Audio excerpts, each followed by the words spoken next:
यस्य जोनि निहितम च सत्यम, वो सत्यात्मक ब्रह्म है ना, उसके मुख से निकल गया मिथ्या कैसे हो सकता है? वो सत्य है, सत्य भाषण करना ही तो काम है। वो सत्य बोलता है, वो विधाता है ना, सब कुछ वही तो है, नियमता वही तो है।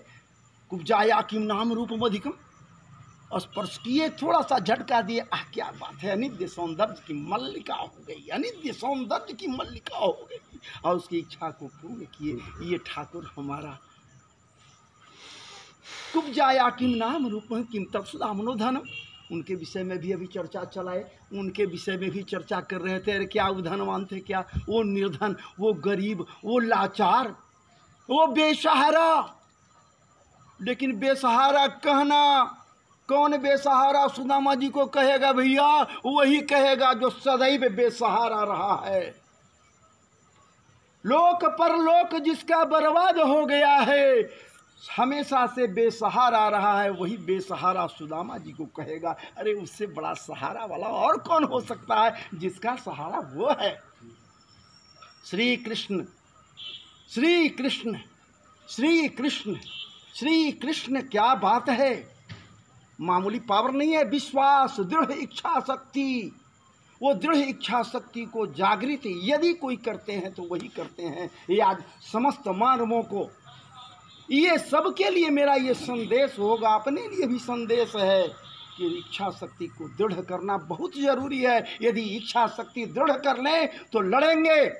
उस आसुरी प्रवृत्ति जो आज हम लोग को दग्ध कर रहा है, उसे लड़ने के लिए तत्पर सिर्फ होने की बात है। लड़िए। और लड़ाई के लिए एक मंत्र तो कोई दे दिया, और वो मंत्र क्या दिया? लॉकडाउन, दूरी बना लो।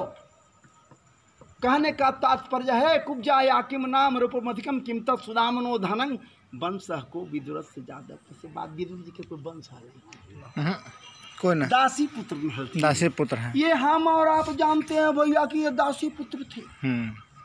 हम और आप जानते जरूर हैं कि दासी पुत्र थे, लेकिन दासी पुत्र यहाँ थे इस जन्म में, पूर्व जन्म के क्या थे संभवतः नहीं जानते होंगे तो जान लीजिए ना। वही तो धर्मराज थे, धर्मराज थे।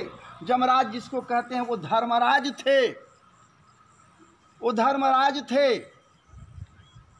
तो ये विदुर जी कैसे बन गए? एक समय की बात है, एक राजा के यहाँ, मैं सुन लीजिए इस घटने को। एक राजा के यहाँ कुछ चोरी हुआ, चोरी में उसका संपत्ति जो है सो चोर लेकर चल गया, बांध ली इस मोटरी, भागा। पीछे पीछे सिपाही लोग दौड़े राजा के यहाँ, राजा के सिपाही लोग भागे जा रहे। भागते देखा कि अब हम पकड़ा जाएंगे। तो एक ऋषि हैं, उनका नाम है मांडव्य ऋषि। मांडव्य ऋषि हैं, और मांडव्य ऋषि का जो कुटिया है, उस कुटिया में उस मोटरी को फेंक दिया। अचंपत हो गया, चोर तो भाग गया। पकड़ा गए, धरा गए, कैद हो गए, बंधन तले आ गए। उनको पकड़कर राजा के दरबार में, राजा के सामने उपस्थित किया उनका सिपाही लोग। ये चोट्टा है, ये पाखंडी है, ढोंगी है, ढोंग कर रहा है, और ढोंग करते हुए पकड़ा गया। आपका सारा कुछ मोटरी गठरी सब इसी के लिए। राजा आओ देखिन तावन धेर नगरी चौपट, राजा टकेसर भाजी टकेसर भाजा। वो कह दिया, ये विश्वास कर लिए, और सामान मिल ही गया था। जय जय श्री राधे राधे। चढ़ा सूली पर, इसे चढ़ा सूली पर चढ़ा दिया गया मांडव्य ऋषि को। लेकिन सूली उस दिव्य पुरुष को कुछ नहीं बिगाड़ सका। मांडव्य ऋषि हैं, ऋषि प्रवर हैं, कोई सामान्य नहीं है, ऋषि हैं। और ऋषियों के कृपा का ही तो प्रतिफल है भैया के श्रीमद् भागवत का प्राकट्य हुआ है। समीक ऋषि के गले में यदि सर्प नहीं लटकाई जाती राजा परीक्षित के द्वारा, तो भागवत का प्राकट्य नहीं होता। समीक ऋषि जो श्रृंगी के पिता हैं, लेकिन वहां अभी हम नहीं जा रहे हैं। ये था है हरि अनंत, हरि कथा अनंता। बहुत लोग उंगली उठाता है कि अरे कुछ नहीं जानते, वाला बात बना। अरे भैया उतना जान रहा, उसमें तो कुछ लेकर देखो न जरा कि तुम्हारे लायक कुछ है कि नहीं। हंस बन पानी छोड़ दे, दूध को पी ले। तो मैं यहाँ होता है क्या? विदुर जी को कवि है। समीक ऋषि है, नहीं कोई चर्चा नहीं, कोई टॉपिक नहीं, कुछ नहीं, कोई अगर कीजिएगा तो फिर हम भटक जाएंगे। तो ये विदुर जी कैसे बने वहाँ? हम मांडव्य ऋषि को पढ़ा दिया गया सूली पर, कुछ नहीं बिगाड़ सका उनको। सोचने की क्या हो गया भाई, प्रणाम किया उनको, सूली से जल्दी जल्दी उतारा गया। राजा वहाँ आया, नतमस्तक हो गया, अरे हमरे पास क्षमा मत मांग, हमको से कुछ कहने सुनने की आप सब आवश्यकता नहीं है, घबरा मत। मैं तो सीधे जो है सो पूछूंगा उससे जिससे पूछना होगा। पहुंच गए धर्मराज के दरबार। मांडव्य ऋषि मन की गति से चलने वाले हैं, उस समय के अनुसंधान था, ऋषियों की कृपा पर, भगवान परमात्मा की कृपा थी, मन की गति से चलते थे, मन की गति से। लेकिन मन की गति से भी तीव्र कौन चलता है? मन की गति से भी बताइए कि तीव्र कौन चलता है? ये मन की गति तो है, यहाँ बैठे हुए चौरंगी पहुंच गए, देखा है, लेकिन इससे भी तीव्र गति से कौन चल सकता है? वो नियमता चलता है कि वहाँ पहुँचा हुआ पहले से, तुम पहुँचोगे वहाँ, उसके पहले वहाँ बरकरार है वो नियमता।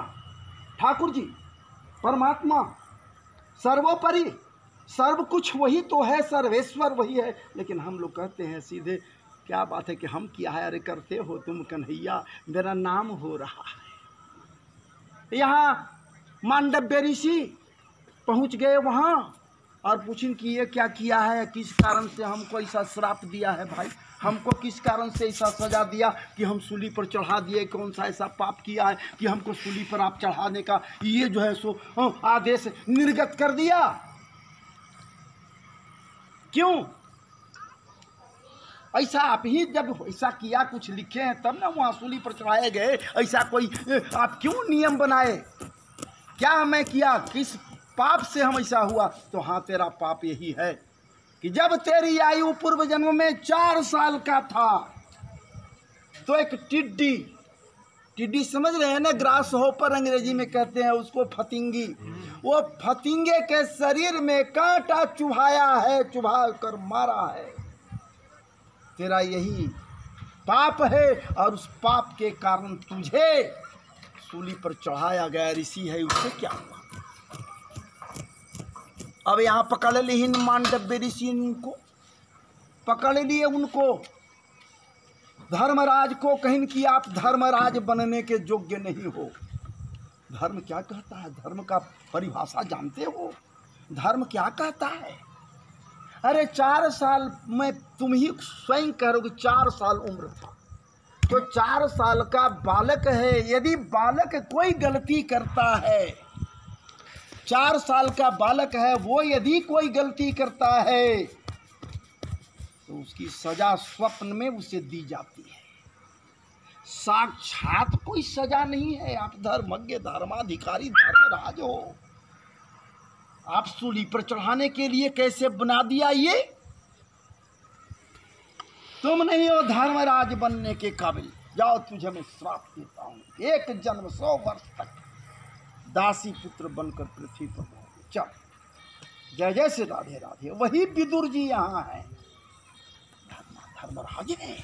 भगवान कोई पागल नहीं है, वो ठाकुर हैं, वो ठाकुर जी हैं। क्या वो विदुर जी को नहीं पहचान रहे हैं? विदुर जी सत्कर्म को करने वाले हैं, सद्विचार के को ग्रहण करने वाले हैं, सद्बुद्धि से संयुक्त हैं। क्या इसलिए उनको ये कर रहे हैं? वो समझ रहे हैं कि ये है, वो तो सब जान रहे हैं। तभी तो उनके लिए इतना प्रेम, तभी तो इतना प्रेम कि भैया वो मेवा मिष्ठान, वो सुंदर सुंदर व्यंजन त्याग दिए हस्तिनापुर के दुर्योधन के यहाँ का, साग विदुर घर खायो। साग ही नहीं, विदुरानी प्रेम से पग गई, समरिया सरकार तो कहता है कि जो प्रेम से पग गया, जो पग गई, उसके लिए मैं भी पग जाता हूँ। जो प्रेम से तुलसी पत्र अर्पण करता है, करती है, मैं उतने में संतुष्ट होता हूँ। अरे भैया, यहाँ तो रंभा फल के छिलके को हमारे सामने वो करते गई प्रेम से। रंभा फल केले को कहते हैं, केला के छिलका बढ़ाती गई, गुद्दी उसको नीचे गिराती गई, वो छिलके से ही भोग लगा। वो ठाकुर भक्त वांछा कल्पतरु है विदुर जी, इसीलिए यहाँ विदुर जी बने। लेकिन कहा गया है कि सामान्य बात नहीं है कि कोई उसका दास हो सकता है। दास पर चर्चाएं हो रही थी। दास कोई सामान्य बात नहीं है कि कोई उसका दास बन जाए। कबीर दास, बाप रे बाप, सूरदास, भगवान के बिलमंगल जी हैं। क्या बात है, ये दास कोई सामान्य बनने की बात नहीं है। दास कौन बनता है भैया? दास का मतलब उनका सबसे बड़ा प्रिय पात्र ही दास होता है। तभी तो ये कह रहा है, मैं इस पर चर्चा कल किया था, थोड़ा सा हल्का सा चर्चा किया था, उस श्लोक को रखा था। अहम हरे तब पादैकमूल दासानुदासो भवितास्मि भूयः मनस्मरेता सुपते गुणांस्ते गणितवा कर्म करो तुकाय। स्पष्ट है तो दास की बात यहाँ आ रहा है। दास शब्द आ गया। दास कौन हो सकता है? इस पर ये कौन कह रहा है? एक असुर कह रहा है जिसका नाम है वृत्रासुर। ये वृत्रासुर कह रहा है दास कौन हो सकता है? दास तो दासन के दासन के दासन के दासन के दासन के दासन के दासन के दासन के चरण पादुकाओं का जो दास बनने का यदि किसी को सौभाग्य प्राप्त होता है, वही उसका दास हो सकता है। उसका दास हो जाना सामान्य बात थोड़े है। अरे मूर्ति जो मंदिर में है भैया, वो न जाने कितना चोट सा है, हथौड़ी का, छेनी का, तब उस पर पुष्पादि चढ़ाकर उसकी पूजा हम करते हैं। वही खान से निकला हुआ परस्पर के टुकड़े को पैर पर रौंद कर चले जाते हैं। विचार कीजिए, सोचने की बात इसी पर तो है कि कुछ है कि नहीं, कुछ लिया जा सकता है कि नहीं, कुछ पाया जा सकता है कि नहीं। ये भागवत जी है, ये भूमिका है। भागवत जी के प्रति ये भूमिका है न। शुरुआत तो यहाँ से हो रहा है, महात्मा की शुरुआत है। क्या है भैया? सच्चिदानंद रूपाय विश्वोत्पत्त्यादि हेतवे तापत्रय विनाशाय श्री कृष्णाय वयं नमः। श्री कृष्णाय वयं नमः। मैं कल कहा था, हम लोगों को नमन करना चाहिए। हम लोग यदि नमन करते हैं तो आपके रूप को नमन करते हैं, आपके रूप को नमन करते हैं, प्रणाम करते हैं आपके रूप को, आपको आपको आपको। जो भीतर बैठा है उसे नमन कोई नहीं करता। क्यों? अरे न उसका जात है, न पात है, न लिंग है, न भेद है, कहीं कुछ है उसमें?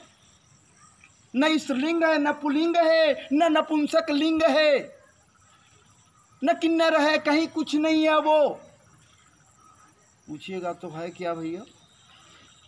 अरे वही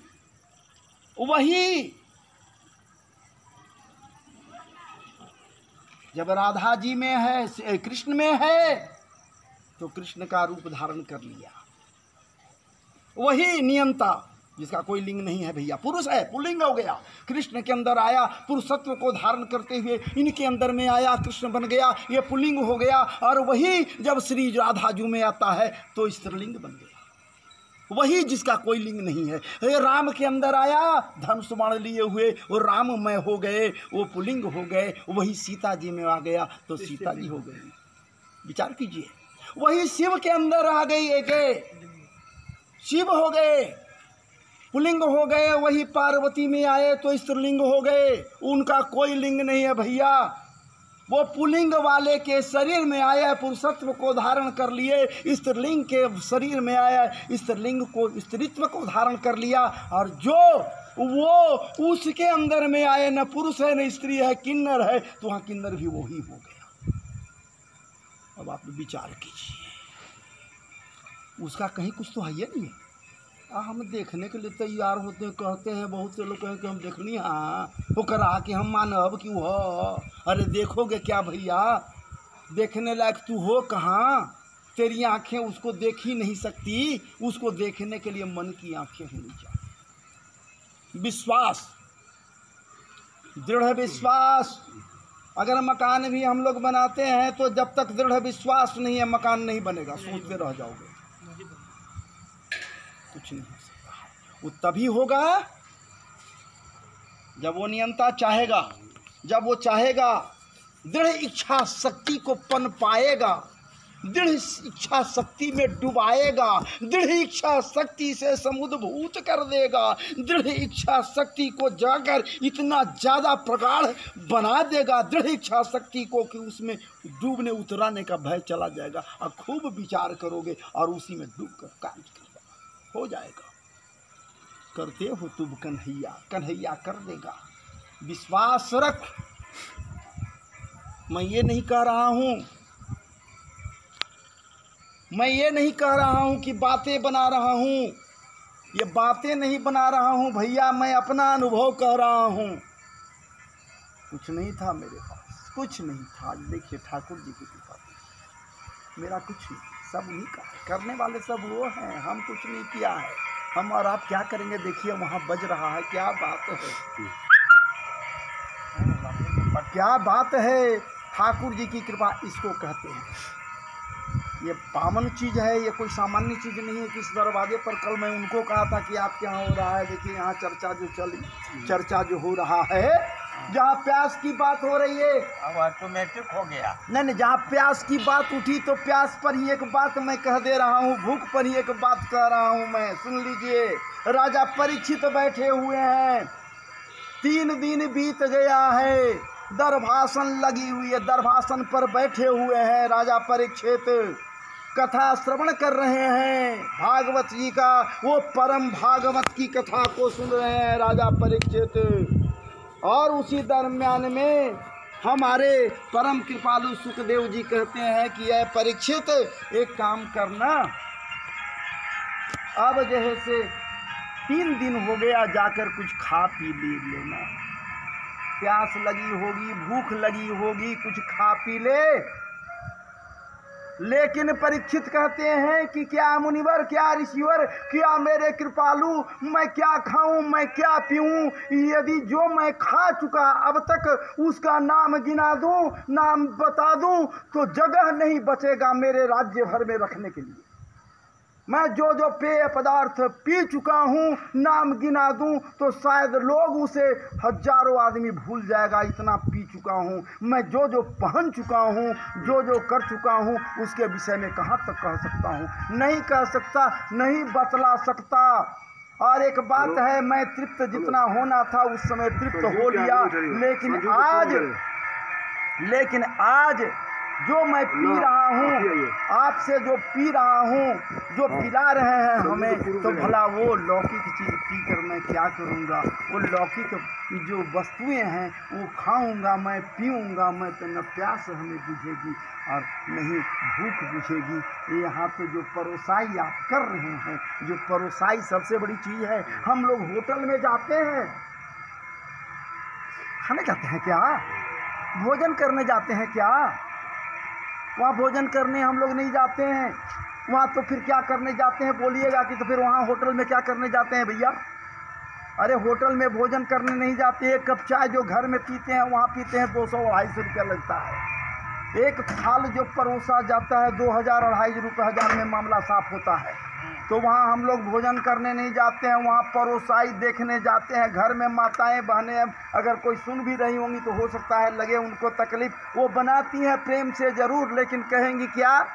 खा बहू जी, खाए के टाइम होलवा कि ना वही होलवा, हो गया भोजन तो कर लिया आपने। लेकिन वहाँ जाइएगा, वहाँ जाता है परोसाई को खरीदने के लिए, परोसाई को पाने के लिए। वहाँ सीधे बेटा रहेगा, कैप लगाए हुए है, कमर पर हाथ देगा, सर ये मीनू क्या लाऊं? क्या बात का प्रेम है! क्या शुद्ध शाकाहारी रहे या मांसाहारी रहे, शुद्धता का प्रतीक बन जाता है वो होटल। वहाँ होटल में बैठकर हम लोग यही तो खरीदने जाते हैं। अरे हमारे व्यासदेव 12 प्रकार के व्यंजन बनाए। कोई बनाता है मूर्ति, आप सोच लीजिए ना, कोई मूर्ति बनाता है लोहे का, कोई मूर्ति बनाता है चांदी का, कोई मूर्ति बनाता है पत्थर का, कोई मूर्ति बनाता है टीना का, कोई मूर्ति बनाता है हीरा जवाहरात जड़े हुए सुवर्ण का। हमारे व्यासदेव शब्दमय मूर्ति भागवत रूप में बना दी भगवान का, शब्दमय मूर्ति हैं। और यहाँ जो परोसाई कर दी इनके सामने 12 प्रकार के व्यंजनों का परोसाई कर दिए। अब परोसाई नहीं किए, ये तैयार किए, 12 प्रकार के व्यंजन बना दिए, जिसमें 18,000, बाप रे बाप, तनिक नहीं है, 18,000 प्रकार के मसाले मिले हुए हैं। सोच लीजिए, बना दिए। अब परोसाई कौन किए? उसको परोसने के लिए कौन आएगा भैया? व्यासदेव बनाए जरूर, वह गृहिणी बनाती है जरूर, परोसती नहीं है। अगर परोसेगी तो खिसिया जाएगी। परोसने के लिए दूसरे लोग परोसाई करते हैं। बनाने के लिए जो बना दिया व्यंजन वो परोसाई करना, यदि चाहेगा कि हम परोसाई कर दें, परोसें, तो उसको जो है सो अच्छा नहीं लगेगा परोसने के लिए। वो परोसेगा क्या? यदि बनाने वाला हलवाई है उसको यदि कहिए कि आओ जरा तू ही परस दो, वो परसने के लिए आया, पत्तल लगा दिया, पत्तल में थाल में डालने लगा, व्यंजनों को डाला, डालते डालते वो चूहा रहे मस्तक पर, ललाट पर जो पसीने हैं 2-4 बूंद यदि गिर गए पत्तल में तो जय जैसे राधे राधे पा लिया, भोजन कर लिया। क्या भोजन कर लिया? पवित्र परसने वाला तृप्त होना चाहिए, आप्त होना चाहिए और भगवत भक्त होना चाहिए, तभी भोजन होता है। जय जय श्री राधे। जय जय श्री राम। पानी पियो ना, पानी New text found at that location. Shut up.